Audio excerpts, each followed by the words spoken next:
I am the Tofu Golem. Please enjoy the video. You begin by confirming essentials. Windows 10 updated and restarted, and you already have, or will create, a Microsoft account email. Once done, open the Microsoft Store from Start and click the sign-in icon at the top right. If you do not have an account, select Create Account and follow the on-screen prompts. Enter your email, set a password, and verify with the codes sent to your inbox. Make sure to choose a secure password, and note recovery options for later.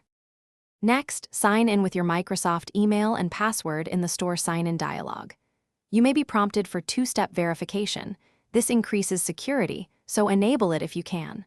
When a verification code is sent to your email or phone, type it into the prompt. This confirms ownership and prevents lockouts.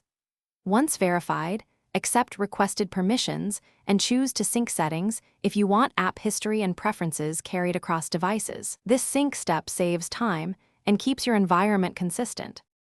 Finally, finish profile setup inside the store. Add a payment method only when you plan to purchase apps, otherwise skip it. To confirm everything works, download a free app. This tests sign-in, payment prompts, and sync. If the download fails or you see sign-in errors, make sure your PC clock and time zone are correct. Mismatched time often blocks authentication.